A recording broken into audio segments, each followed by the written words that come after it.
absolutely sure that the life that they are taking is the person who committed the crime that they're accusing them of. So I am extremely happy to see a number of lawmakers, both conservative and liberal Democrats, come out and say that we need to put the brakes on this. The Texas Board of Pardons and Parole, former employees of the TDCJ, I mean, numerous people rallied around this guy, and I think it was right. No one's arguing that he is innocent of all the crimes he is accused of and has been convicted of, but they are saying that there could be issues here, and we need to put a hold on this and revisit the case, and I think they did the right thing. Okay, keep it right here. Our discussion of the controversial Rodney Reed case will continue after a quick break.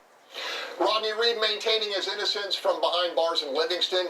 His November 20th execution date has been canceled.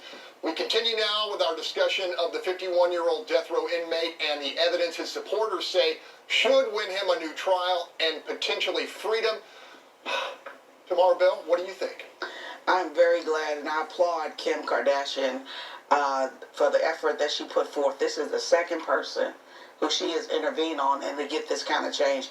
I know a lot of lawyers, and this just doesn't happen. This is a conservative state with a conservative judicial process, and that they were able to halt this man's execution until they can review and be very, very certain that he is the one. Even one of the victim's relatives said he deserves to have a new trial with the evidence that they have discovered that did not come forth in his initial trial. So I am very pleased to see that this is happening, because you don't want to kill anybody. You know, I'm not one of those people who can absolutely say I'm against the death penalty. I had somebody murdered in my family. I'm sorry. You know, that's just me. But to have somebody to get an opportunity for a second chance, this lady had how many more days before execution? What? Wednesday. Yeah. Right. That's a miracle. Okay, look, calls from both sides of the aisle. Ted Cruz said, let's take a break on this. Let's hold off. Michelle Maples, our second attorney, what's your read of the evidence and everything that's unfolding? So what was amazing that this is the 9th attempt to get this writ to the Court of Criminal Appeals, which is the highest court in Texas for criminal issues, and it was remanded finally on the 9th try. They remanded it down to the trial court. So what was so interesting to me was, and the Innocence Project, a great Kim Kardashian, yes. But the Innocence Project yes. deserves all of the credit on this.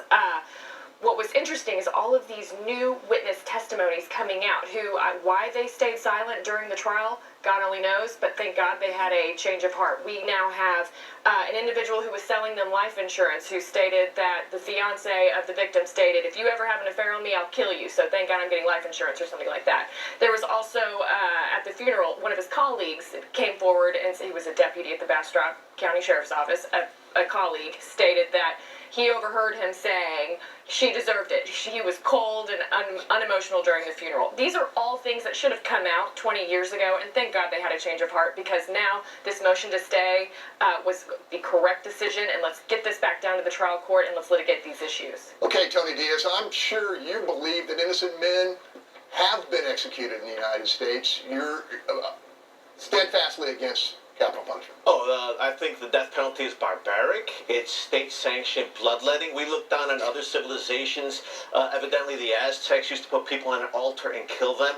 I think that's equivalent to that. If that really happened, that's how history will look at us, upon us, the same way. Having said that, I really am glad that this was stopped. And that's the big problem, is if you make a mistake by killing someone, no matter who sanctioned it, you can't go back and fix it. And how can we dare to not suspect the same system that's unfair to black folks, Latino folks, poor folks, in the same year that 2 African Americans were slain in their own home by the law that came in and killed them on mistake. So let me put it this way. This justice system needs to be perfect before it can apply the ultimate death sentence. And I'm really glad at this moment that we have saved this man's life, and I hope justice prevails. Point Dolcefino, prosecutors believe the evidence was overwhelming and that this execution should proceed.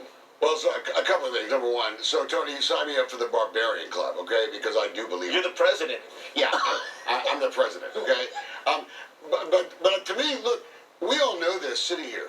There are prosecutors who lie. There are cops who lie, right? The criminal justice system is very unfair. And while Tony likes to make it a black-brown thing, I'll just say it's a poor thing.